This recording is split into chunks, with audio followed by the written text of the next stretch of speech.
John chapter 9. As Jesus was walking along, he saw a man who had been blind from birth. "Rabbi," his disciples asked him, "why was this man born blind? Was it because of his own sins or his parents' sins?" "It was not because of his sins or his parents' sins," Jesus answered. "This happened so the power of God could be seen in him. We must quickly carry out the tasks assigned us by the one who sent us. The night is coming, and then no one can work. But while I am here in the world, I am the light of the world." Then he spit on the ground, made mud with the saliva, and spread the mud over the blind man's eyes. He told him, "Go wash yourself in the pool of Siloam." Siloam means sent. So the man went and washed and came back seeing.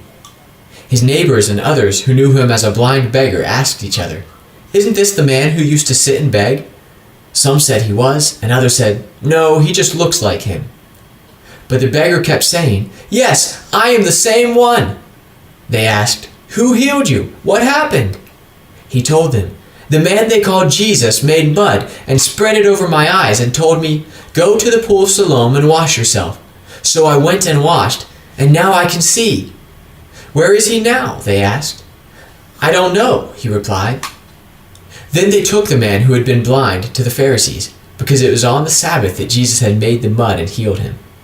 The Pharisees asked the man all about it. So he told them, "He put the mud over my eyes, and when I washed it away, I could see." Some of the Pharisees said, "This man Jesus is not from God, for he is working on the Sabbath." Others said, "But how could an ordinary sinner do such miraculous signs?" So there was a deep division of opinion among them. Then the Pharisees again questioned the man who had been blind and demanded, "What's your opinion about this man who healed you?" The man replied, "I think he must be a prophet." The Jewish leaders still refused to believe the man who had been blind and could now see. So they called in his parents. They asked them, "Is this your son? Was he born blind? If so, how can he now see?" His parents replied, "We know this is our son and that he was born blind, but we don't know how he can see or who healed him. Ask him. He is old enough to speak for himself."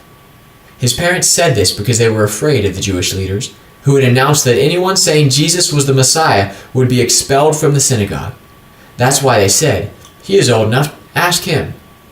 So for the second time they called in the man who had been blind and told him, "God should get the glory for this, because we know this man Jesus is a sinner."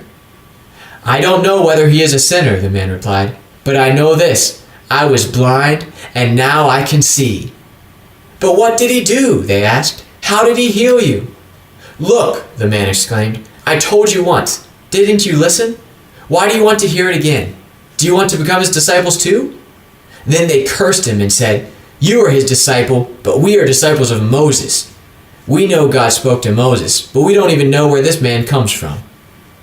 "Why, that's very strange," the man replied. "He healed my eyes, and yet you don't know where he comes from? We know that God doesn't listen to sinners, but he is ready to hear those who worship him and do his will. Ever since the world began, no one has been able to open the eyes of someone born blind. If this man were not from God, he couldn't have done it." "You were born a total sinner," they answered. "Are you trying to teach us?" And they threw him out of the synagogue. When Jesus heard what had happened, he found the man and asked, "Do you believe in the Son of Man?" The man answered, "Who is he, sir? I want to believe in him." "You have seen him," Jesus said, "and he is speaking to you." "Yes, Lord, I believe," the man said, and he worshipped Jesus. Then Jesus told him, "I entered this world to render judgment, to give sight to the blind, and to show those who think they see that they are blind." Some Pharisees who were standing nearby heard him and asked, "Are you saying we're blind?" "If you were blind, you wouldn't be guilty," Jesus replied, "but you remain guilty because you claim you can see."